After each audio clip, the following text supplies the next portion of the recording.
Welcome back to the mid-year review guide on YouTube. So we're looking at part 3, curriculum review, and this video is going to tackle chapter 1, unit guide, which is the Federalists and Republicans for 1789 to 1816. The plan is pretty simple. I'm going to give you a bare bones definitions and answers to questions, but verbally provide some context that hopefully makes a little bit more sense. And with it being on YouTube and a video, you can stop, record, rewind, re-listen to it, watch it, whatever you need. So that's the game plan. That's the hope. So with that being said, let's get going and look at the terms first with Washington and Congress. George Washington is the first president we have in the United States. The Constitution gets created, and Washington is the first president we have. He serves 2 terms. Now, to help him administer and govern the country, he creates the cabinet. That is his idea. The cabinet is a president's group of advisors who lead executive departments. So early on, it was just the Secretary of State, the Secretary of the Treasury, the Secretary of War, which would be guys like Hamilton, obviously leading the Treasury. Jefferson led the Secretary of State. Henry Knox was the Secretary of War. But these advisors still exist today. So now the cabinet has grown in size, but they each head up different departments of the federal government that while the president is overall in charge, these are the head people in those departments that help the government execute his vision, or the president execute his vision. Now, what kind of vision are we talking about? One of the things that was talked about with Thomas Jefferson in particular was a belief that agrarianism is the way to go. The emphasis of a self-sufficient man who creates his own farm, grows his own food, sells the excess in market. And the idea is that virtuous man, right? Self-sufficient, they're going to do they're going to do the right thing. That was Jefferson's idea of what America should be. And large portions of it were farms, right? Many people in America were farmers. But as we see time go on here, especially in later units, we're going to see the number of farmers decrease as other positions and other jobs become more prevalent, especially in the Northeast with mills and factories and things along those ports as well. All right. So let's take a look at bonds. Early on, the United States was a country in debt. We had spent an awful lot of money during the American Revolution, and we needed to find a way to pay off that debt, pay back the people we owed. So the best way to do that was by issuing bonds. Think of these like coupons. Basically, the government is going to give you an IOU. You pay the government today $20, and then down the line, the government's going to pay you back $25, $30, $35. So it is a way of ensuring that you have cash today, and then down the line you'll have more cash. So it's a way of helping out your country, so civic duty, a sense of nationalism, but also benefits you because you make more money with these bonds. So in the early days of the United States, bonds by the government were sold as a way to raise cash for when they needed it immediately, and then the promise was they'll pay back more value down the line. That was the idea. People who bought bonds were speculators. These are people who buy items at low prices in the hopes the value will rise later on. A speculator is anybody who buys something at a price that they think they can sell for more later on. So if you buy stocks, you're a speculator. If you deal with baseball cards, you're a speculator. You're hoping that you can sell these things later on for more money. Well, in the United States, some people bought Western lands to sell to farmers once the infrastructure had made it out that far. Those would be speculators. People who bought bonds were speculators. People gave them government money today, right, for those bonds so they could get more money or more value later on. Those would also be speculators as well. Now, one of the things that George Washington had to navigate was the idea of what powers does he have? Now, enumerated powers are the specific powers given to Congress in the Constitution. So what are the powers that are given, in this case, to Congress directly? So Congress has the power to raise taxes, to declare war. But there's a whole bunch of things that Congress needs to do in order to do those enumerated powers, but it doesn't say they have the power to do it. So, for example, Congress has the power to raise taxes. Okay, that's an enumerated power. The Constitution literally says it verbatim, word for word. However, implied powers would be the creation of the IRS. The Constitution doesn't say that the Congress can create the IRS. agency to collect taxes, but if you are allowed to raise taxes, it's implied that you have the ability to make a group, an agency to collect the taxes and do the work for you, right? So the United States Congress is going to be in charge of like maintaining the postal service. So it doesn't say that they are allowed to, I don't know, buy a mail truck. It doesn't say that specifically. That's not an enumerated power per se, but it's implied that in order for the mailman to get to your house, they might need a mail truck, so they're allowed to go buy it. The second column, or creating a national bank. It's an even better one. I should have looked at that. Partisan politics. Remember, partisans are people loyal to their specific group or party, right? And that's going to come about in the early days. Most favored nation status, that's going to be something where a country gets the best trade terms available. So think of it almost like today, like free trade. So Mexico and the United States, Canada, Colombia, we have a couple, South Korea, we have trade agreements with countries that basically we get the best of what they have and they get the best of what we have. So it's a most favored nations. We want to be taken seriously. And at the time, this most favored nation status was a way that we could be taken seriously in the world. Aliens in this context, not, UFO, ET, phone home, but aliens are people who are not a citizen living in the United States. A lot of people immigrated to the United States early on, and during our early years, most people weren't born here. Most people were immigrants. So aliens were people who were not quite a citizen, born someplace else. Sedition are actions or words against the government, and hopefully you recognize the alien and sedition going together because you know those are the names of acts passed by John Adams in the early days of the U.S. Our history. The Alien and Sedition Acts gave the government broad power to limit speech against the government and to deport people that we considered to be a threat. While it wasn't found unconstitutional, it is widely viewed as being unconstitutional. Remember, John Adams, President Adams, felt he needed to do that because of the war that was going on between France and England, and he was desperately trying to keep us out of it. Um, and during the time of John Adams, it looked like war with France was going to happen. So the Sedition Act of 1788 or the Alien and Sedition Acts of 1798 would be an example there. Interposition would be states claiming to have the power to reject federal laws, where nullification says that states can declare federal laws are invalid within their borders. So interposition is basically a state claiming that they can declare a federal law illegal. Think of it almost like judicial review, saying that law is unconstitutional, we can break it. Whereas nullification is just ensuring that law doesn't exist within the state's borders. So if Massachusetts does not like a specific federal law, we might try to nullify it so that law does not exist in the state of Massachusetts, but exists in New Hampshire, Vermont, New York, Connecticut, or Rhode Island. Interposition would be an idea of states rejecting the federal laws altogether, meaning that that law should not exist in Massachusetts nor anywhere else. So South Carolina didn't like the tariffs of 1832. Their argument was we're going to nullify that tariff. So that tax on imported goods can be collected in Boston, in New York, in Philadelphia, but will not be collected in South Carolina. Let's talk Jefferson.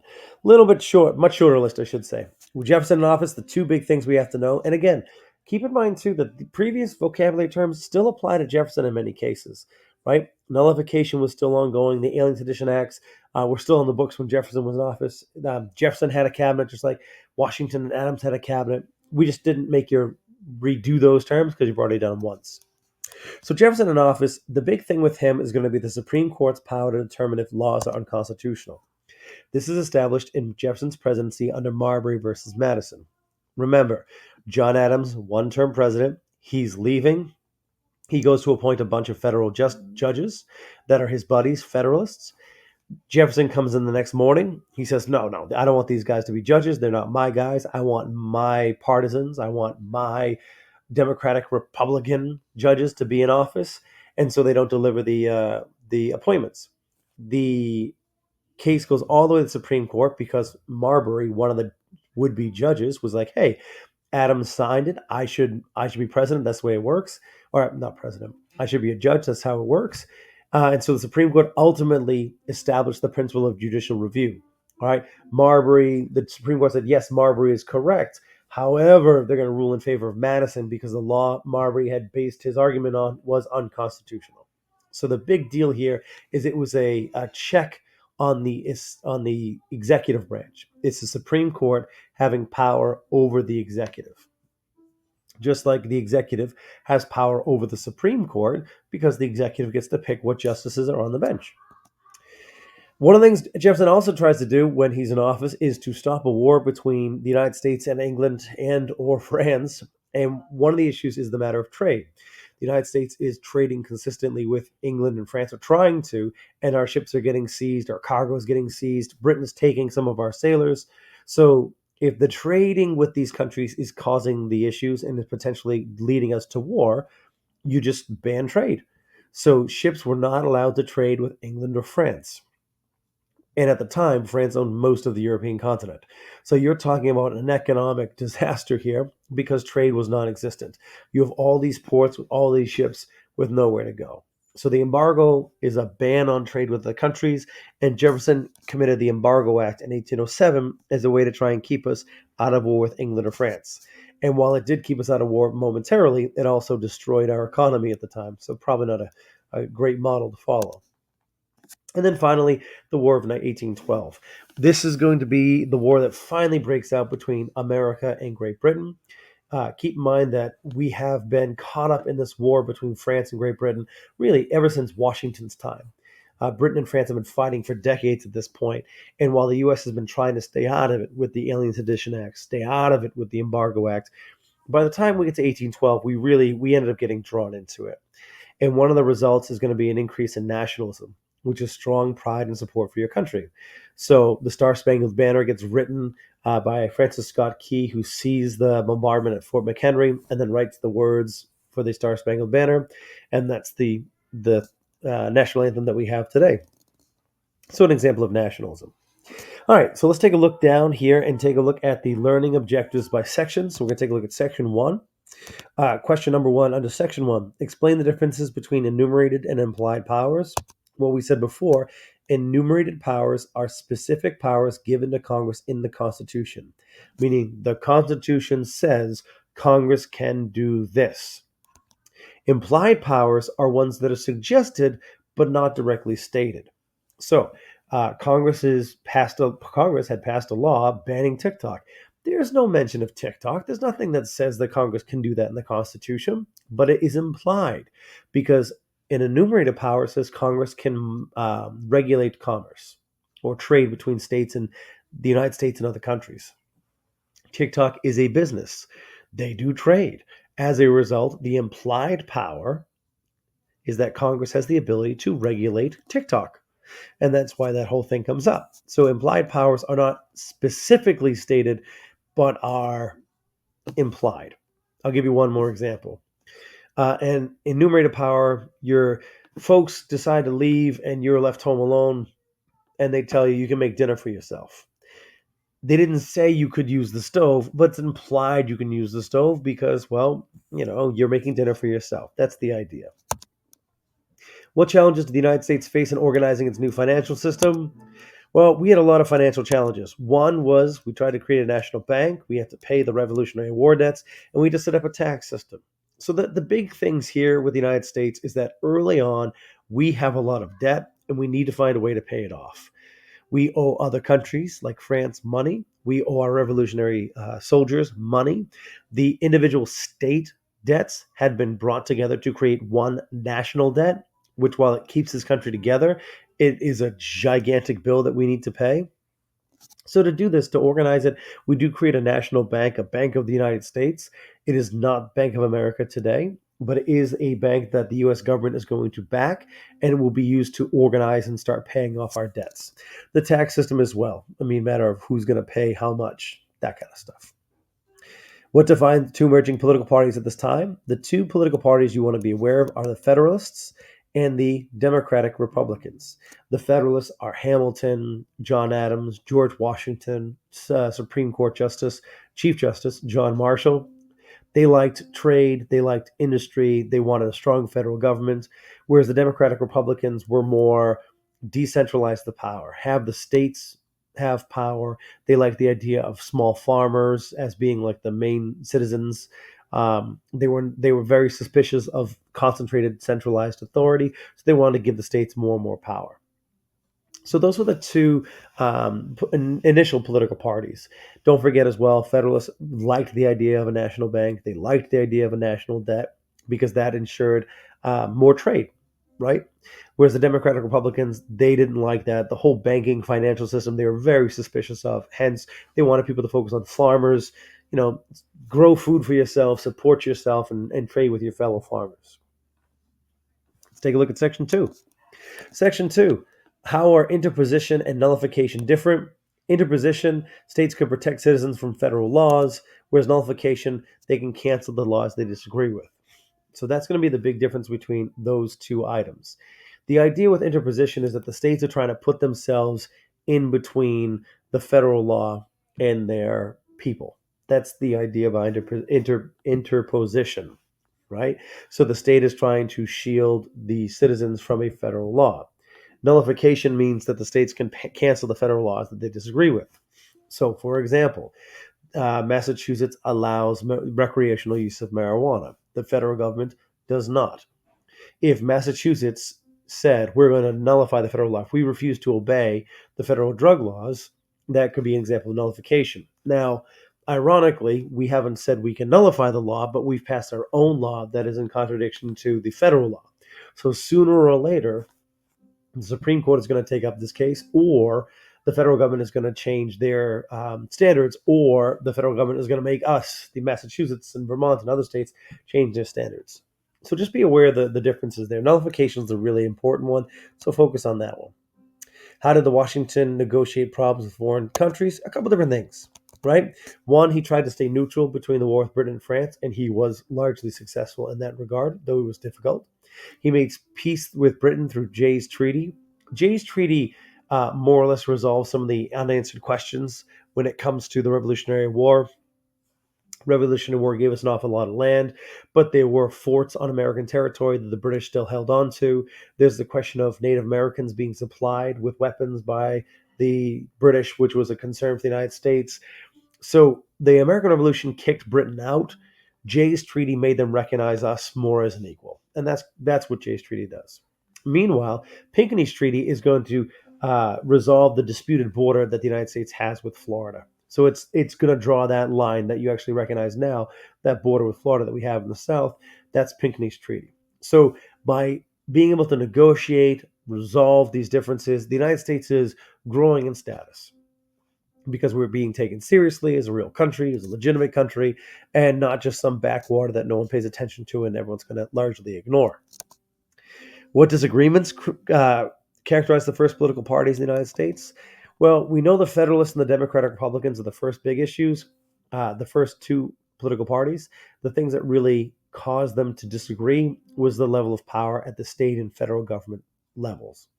The Federalists wanted more federal government power, hence the term Federalists. They wanted a strong central government, whereas Democratic Republicans liked state power. They believed that things should be spread out amongst the different states, that Massachusetts, the government for Massachusetts, should be the strongest government that the people of Massachusetts have to deal with, and that the federal government should be more hands off, more laissez faire. All right, Section 3 of 4. What is Louisiana Purchase? The Louisiana Purchase was purchased from France by Thomas Jefferson, or during the Jefferson administration, and it doubled the size of the United States and gave access to the Mississippi River and the very important port of New Orleans. Jefferson initially wanted to find out how much it would be to buy the city of New Orleans, that port, because the argument was you've got this giant river, the Mississippi River, which is fantastic for transporting goods, but that's no good if you can't get out of the river. And New Orleans is literally at the mouth of the Mississippi River that leads into the Gulf of Mexico and the rest of the Atlantic Ocean. So he wanted the port. When we talked to France, France is like, we'll give you the whole territory. So for an absolute bargain, he ends up buying the Louisiana Purchase, which doubles the size of the United States overnight. Now that you know that you have all this territory, the question is, well, what is it? Because it's not very well mapped. You don't know a lot about it. So, like, what do we do? So Jefferson taps these two guys, Lewis and Clark, to help to explore the area and find out what's going on in Louisiana Purchase. Map the rivers, hopefully find a route all the way through, a river route all the way through to the Pacific Ocean. Dozens of guys go on the expedition with them. The most important person that goes along with them, though, is Sacagawea. She is a Native American guide. She's going to help them navigate, communicate with the Native American populations. Give them a heads up in terms of, hey, mountain range over here, rivers over here. Best bet, avoid these people. These people are nice. So her help leads them to success, and they actually do map a way to get to the Pacific. It's not all via river, but they do, lay claim to the Oregon territory, and their experiences with animals, plants, the peoples that live there are going to be invaluable because now once they go back to Missouri and publish their findings and the government's aware and the people are aware, now you have ways in which you can get west. People know what they're what they're going to encounter. What areas they could settle, what areas, how they could advance far upriver, like what does this thing lead to? So it really opens the gates to exploration of the West. How did Jefferson avoid being in a war with France and Great Britain? The primary issue between Great Britain and France, as far as the United States was concerned, is that they stopped our trade with each other. France would stop our ships that were trading with Great Britain, and Great Britain would stop our ships from trading with France. Great Britain would also steal some of our sailors, called impressment. So Jefferson's solution was stop trading. He creates the Embargo Act, which stops American ships from trading with Britain or France. Now, yes, it does take away the major reason for war uh, between the United States and Britain and the United States and France, but it does so at a terrible economic price because even though some of our ships were getting taken, we were making money. Ports were being prosperous, trade was coming in, sailors had jobs, and the Embargo Act just shuts the ports down. So it's one of those things that it's a solution and it does work, but man, like it was a high price to pay. Think of it as if you have a hangnail. If you have a hangnail, do you cut off the finger? No, like a hangnail can be painful and it can be irritating, it can be annoying, and you want to deal with it, but cutting off the finger seems to be a bit extreme. And last but not least, Section 4. What led the U.S. into the War of 1812? The big item is, again, British ships stopping American traders.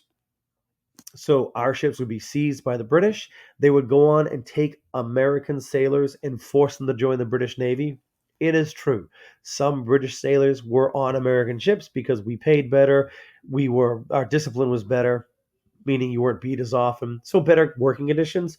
But there were plenty of American sailors that were then forced off of American ships to serve on British ships. The other thing that really bothered Americans, especially in the Western United States, is that Native Americans were actively fighting American settlers with weapons given to them by the British. So it's one thing if the settlers have guns and Native Americans don't, settlers win. But now that the Native Americans have weapons and know the lands, they can start to push back against the settlers really effectively. And so that's why the Westerners were really, really angry and really, really mad at Great Britain and wanted war.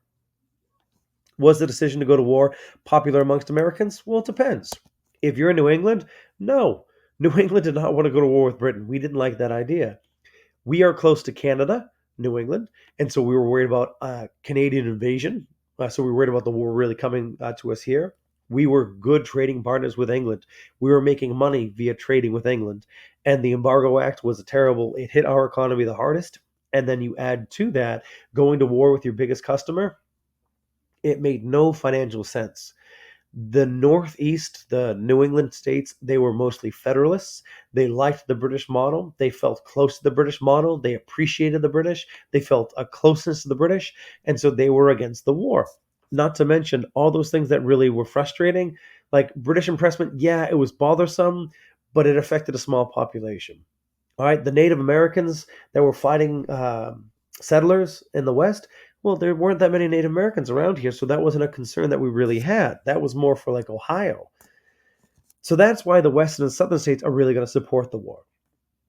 The Western states and the Southern states really are going to support the war because Western states are going to be the ones that have the Native American threats, Native American attacks.